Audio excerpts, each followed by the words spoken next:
Thank you, Bill. Thank you to Monty and everyone at Iowa RFA. So this is Iowa Biofuels. This is my first opportunity to be at the podium with you, and I am truly honored that you would invite me to be a part of this great event at the very epicenter of America's ethanol industry. All right, now hold on. I got to make sure I've got my slide. Cue. All right, here we go. I'll say it. No one produces biofuels like they do in Iowa. More than 4 billion gallons each year. Maybe you just have the best soil around, but I think there's something more to it than that. Iowa farmers always know how to get the best yield from every acre. Iowa voters know how to make your voices heard. Iowa lawmakers know how to keep the rural economy moving. And importantly, Iowa biofuel producers know how to turn renewable resources into homegrown fuel with an efficiency that is the envy of the world. Thanks to innovators like you, America shattered records in 2017. We produced nearly 15.8 billion gallons of ethanol and dominated global markets, exporting a record 1.3 billion gallons to our trading partners around the world. Congratulations. Make no mistake, the people in this room are revolutionizing the way America powers the 21st century economy. And I'm honored to be in your corner for every battle, large and small, to secure a larger share of the fuel tank for homegrown ethanol. Because that's what it's really all about. Last year, Americans drove more miles than ever before. And while fuel consumption is on a slight uptick, we are growing at a much faster rate. To harness America's vast surplus of renewable energy and fuel a revitalization of the entire rural economy, we have to sell more ethanol. Full stop.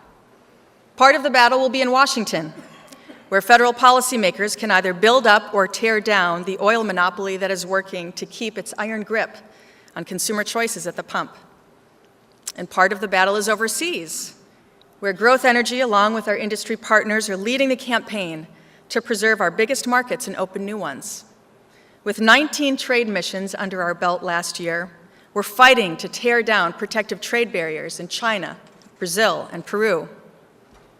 And we're working to blast the doors open on new and growing markets like Japan, Mexico, and Canada that have all signaled they're ready to blend more biofuel into their fuel supply.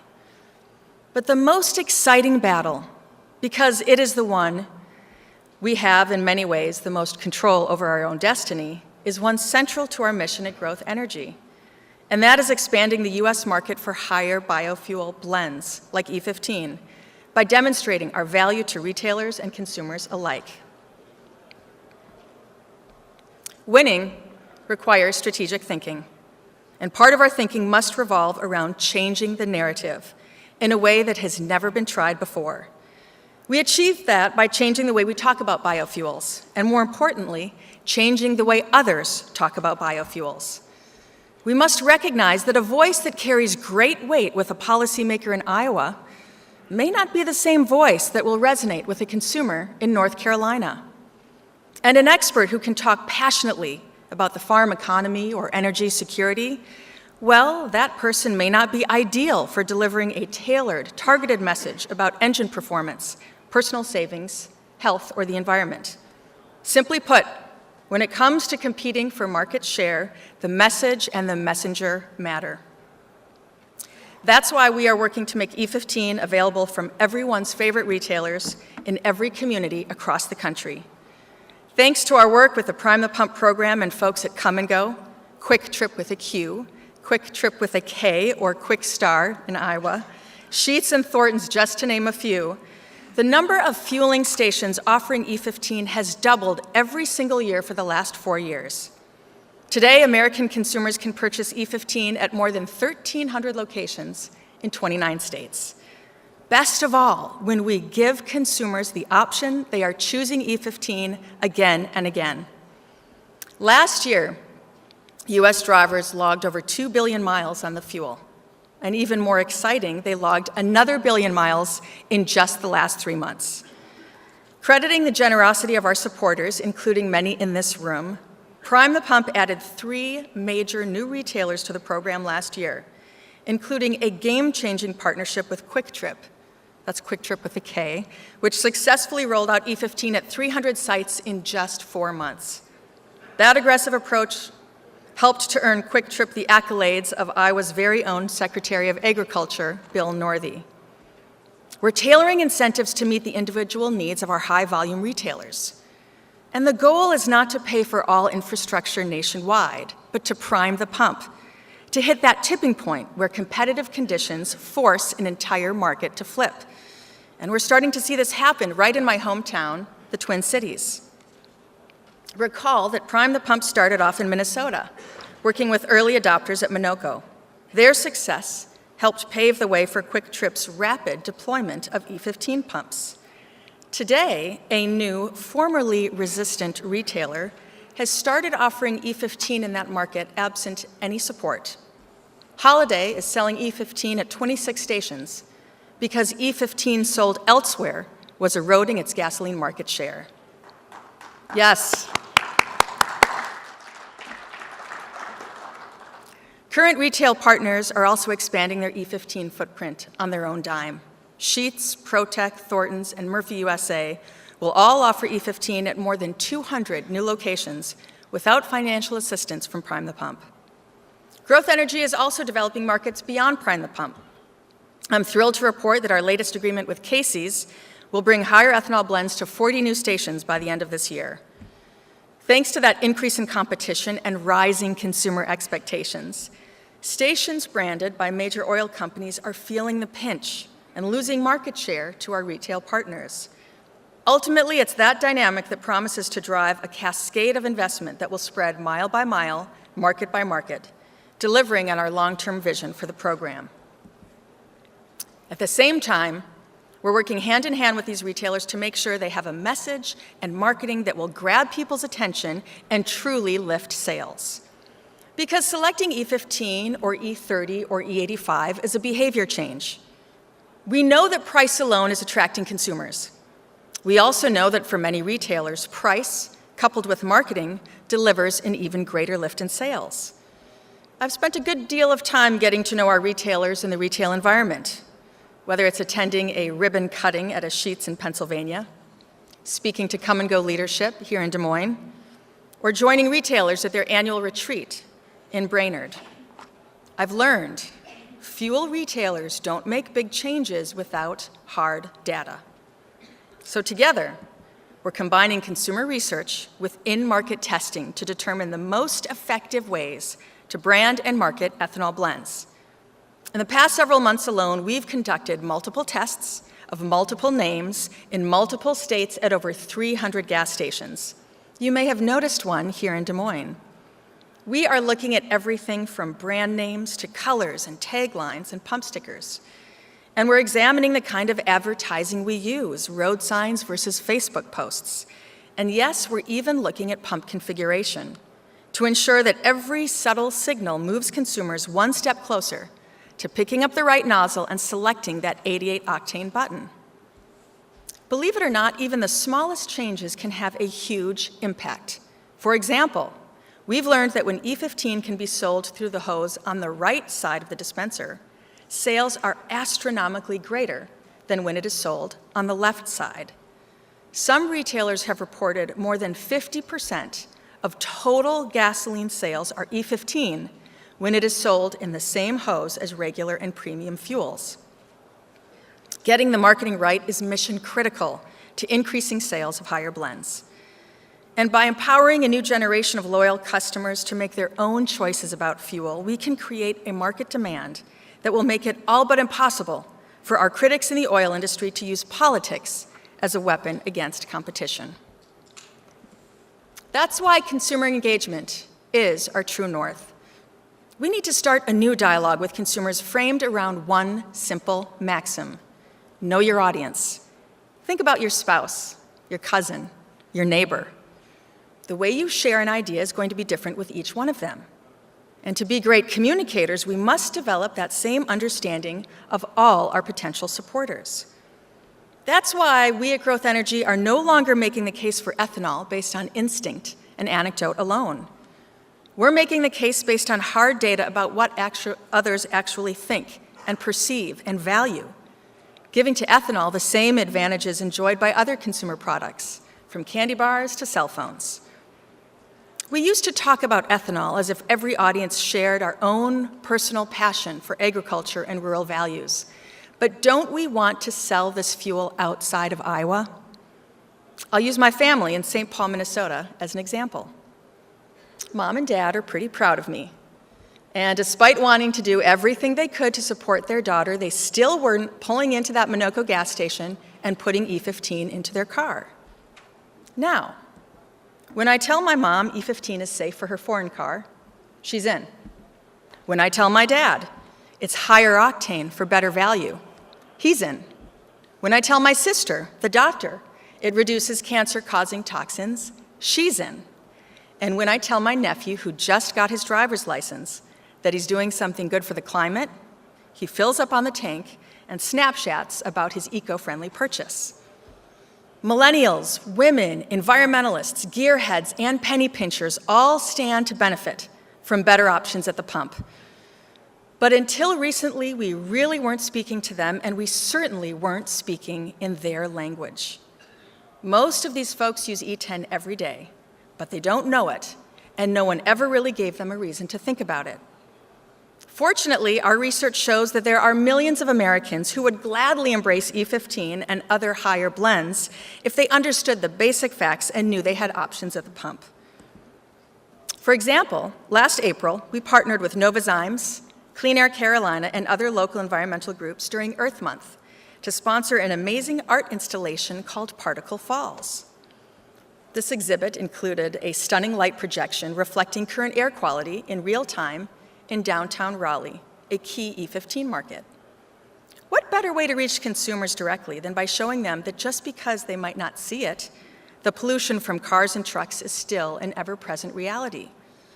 In fact, EPA reports that 57 million Americans still live in areas with unhealthy levels of air pollution.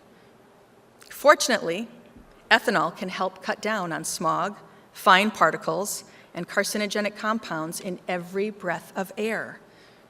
Our sponsorship raised awareness about the value of ethanol and started a conversation among key consumer audiences. One Raleigh mom blogger summed it up well.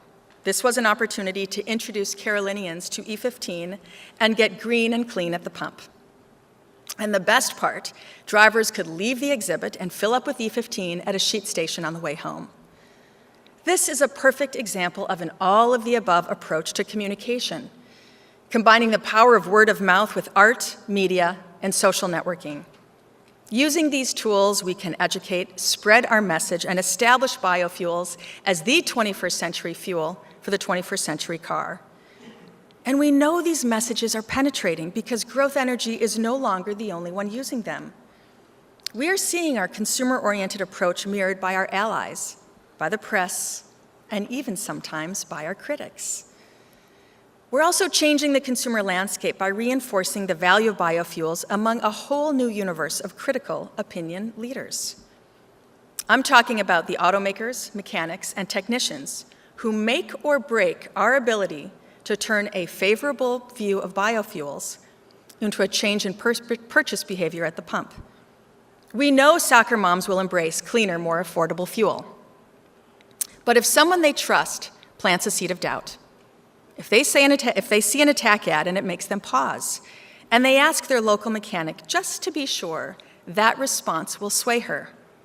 Too often, we've all experienced how mechanics are saying ethanol will damage an engine, and every time they do, we lose a sale. Just a few months ago, I had to send a mechanic back under the hood after he tried to blame ethanol for a problem in the engine, and sure enough, my engine had a faulty part. That's one of the reasons behind our long-running partnership with NASCAR. It's a time-tested pillar of our industry's efforts to connect the dots between high-octane ethanol and high-performance engines. For more than 11 million miles, E15 has been at the finish line of every single race. This visibility shows drivers that E15 is ready to fuel Sunday drives on and off the track. But we can get more out of this investment, and we are. Our friends in racing are the ultimate validators, not just for consumers, but for auto enthusiasts and those mechanics I mentioned. So we've tuned up our existing partnerships and formed new ones. For example, we've expanded our American ethanol performance team from drift racer Kyle Mohan and Porsche expert Anthony Taylor to boating enthusiast Don Onken and engine builder Aaron Miller. We've trained these new champions to share their technical knowledge with mechanics, gearheads, reporters, and auto bloggers from around the country, as well as with their fan base. They do it live when we host race day events and trainings. They do it via their social media channels.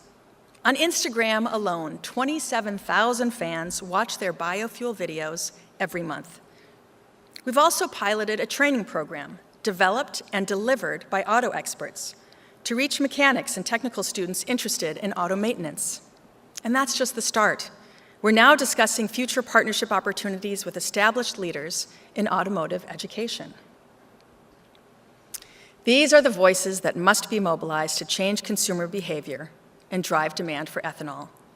And when consumers speak, they have the power to reshape how our leaders in Washington approach solutions to challenges like energy security, climate change, economic growth, and public health, all of which demand a robust commitment to biofuels. But to fully harness this support, we must be the ones picking the battlefield, setting the terms of engagement.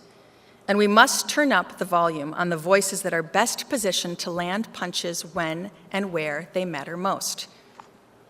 Looking back at our most resounding policy victories in 2017, it's important to reflect not only on what we achieved, but how we achieved it, as this experience must inform our decisions and actions moving forward. We have the support of the President of the United States, and this goes back to our work during the Iowa caucus, where we made certain that supporting ethanol became a rite of passage. Mr. Trump was supportive throughout his campaign and has personally intervened on our behalf since taking office a year ago. And even with the support, our industry faced and overcame some major challenges last year. We went toe-to-toe against what was arguably the most coordinated and well-funded attack on biofuels since the signing of RFS 2, and we came out on top. The RFS faced existential threats last year from petitions, proposals, and concepts levied both formally and informally. Defeating the attempts of Carl Icahn and merchant refiners to change the point of obligation was a huge victory. By coordinating with a broad spectrum of biofuel stakeholders, supporters, and champions on Capitol Hill, we overcame those threats through sound strategy, swift action, and disciplined engagement. Point of obligation wasn't the only big fight we won. As the 2018 annual blending targets were being considered, EPA was also considering some other pretty bad ideas. At one point, they toyed with further reductions to the 2018 RVOs for biodiesel, advanced in total renewable fuel. There was another idea, pushed by oil refiner Valero, encouraging EPA to attach RINs to exported biofuel, primarily corn ethanol biofuel, which would have decimated the US market. But we prevailed. In late October, following a very coordinated, very robust fight from biofuel supporters on the Hill, the industry, and industry stakeholders, EPA Administrator Scott Pruitt sent a letter to several Senate biofuel champions, committing to several of our most important policy priorities and rejecting those refiner concepts. To press for these victories, we led what the Washington Times called an unprecedented public relations campaign. In some cases, that meant speaking directly to President Trump, as with the Fuels America Coalition ad you may have seen on Fox News TV. For other office holders, we needed a more personal approach, like a fly-in that brings Midwestern advocates face-to-face with representatives in Congress who need a nudge in the right direction. You saw the strategy in action surrounding a Senate hearing last June. Lawmakers were examining a long overdue fix on RVP regulations that prevent retailers from offering E15 during peak summer travel months. We made dramatic headway by engaging consumers directly and positioning retailers as the new face of the RVP fight. Retailers want to offer more biofuel choices year-round, So we armed them with the tools to step into the ring and take up the RVP fight, along with ethanol producers and corn growers. And when Growth Energy provided our witness recommendations to the Senate, we didn't nominate an ethanol producer. We didn't nominate me. We sent our friend, Mike Lorenz, head of Fuel for Sheets, to speak on behalf of station owners who are forced to spend millions of dollars to relabel pumps every summer. When people like Mike speak directly to lawmakers, it's no longer about picking a winner in the battle between King Corn and Big Oil. It's about lifting unnecessary red tape and protecting consumer choice. Now the fight isn't over. Oil state lawmakers have kept a legislative fix bottled up in committee, but we have reshaped the conversation. And officials at EPA have now been tasked by Administrator Pruitt to work with our industry to chart a course that will get this vital regulatory change across the finish line, granting year-round access to higher blends for consumers across the country. Of course, RVP is just one part of the equation. The policy that keeps ethanol flowing, even at fueling stations owned by oil companies, is the Renewable Fuel Standard. For this battle, no one's voice carries more weight than yours, the men and women of Iowa agriculture and biofuel. And we have made it our mission to make sure that your voices rise above the rest. For example, you might have noticed that the single most widely reported event in biofuels last year, this is true, was a relatively small press conference in Pella, Iowa. That was no accident. Growth Energy had staff on the ground. Our coalition partner Fuels America had staff on the ground, and our member companies had staff on the ground.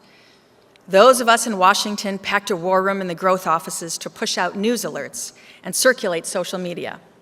We worked hand in hand with the media team at Iowa RFA.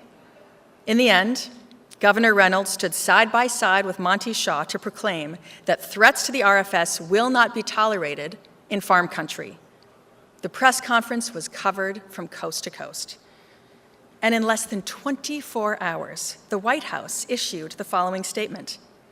President Donald J. Trump promised rural America that he would protect the Renewable Fuel Standard and has never wavered from that promise.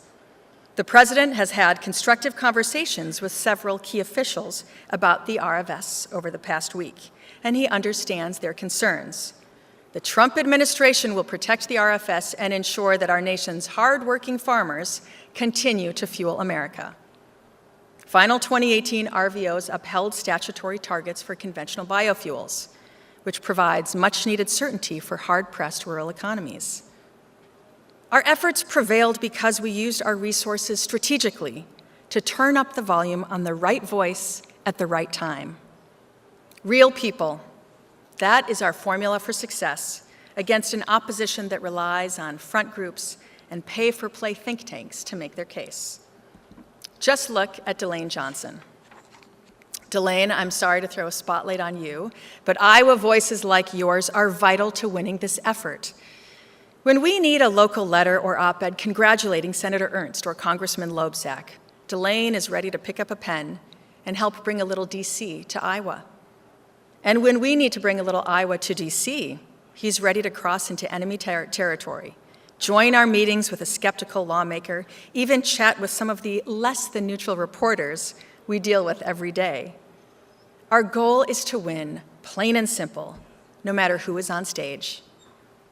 And thanks to this unity between retailers, farmers, consumers, and biofuel producers, we will continue to overcome every obstacle the opposition puts in our path.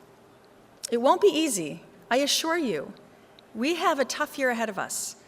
Our success has pushed the oil industry to step up its attacks. They're also more divided, all pushing for different outcomes.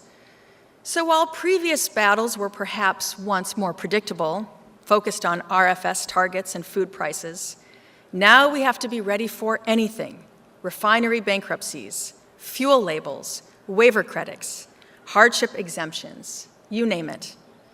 And we must be quick to separate mere distractions from true vulnerabilities. Already in 2018, we are closely monitoring Valero, which is working to overturn EPA's decision on export RINs and point of obligation. Meanwhile, Senator Ted Cruz continues to hold the president's USDA nominee hostage to secure an unworkable 10-cent cap on RINs that would eliminate the incentive to blend higher levels of biofuels.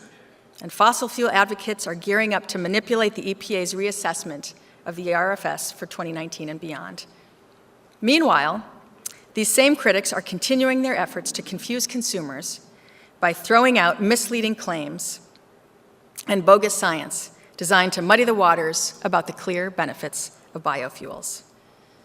And enough with the discussions about the end of RFS. It does not expire in 2022. Fortunately, we know exactly where we are going. And we have the passion, the agility, and the fighting instinct to win. Just look at the past few years. We have shattered the so-called blend wall and torn down commercial barriers in markets where our competition never expected a challenge. And we've continued to change the way people talk about ethanol, not just within our industry, but across the board. That success has positioned us to drive the next wave of economic development across the American heartland. Every one of these achievements represents a hard-fought victory led by the people in this room. And working together, we will continue to carry the banner for E15 and higher blends every day, bringing higher blends into the conversation with new consumers, new policymakers, and new retailers. I promise you, no one is more excited to sell ethanol than us. This is a product and a future that we believe in. Higher octane, lower cost, fewer emissions, and a supply chain that represents the very best of America. Who could ask for anything more? So thank you for being here. Thank you for your support. And thank you for helping to make higher blends the fuel of the 21st century.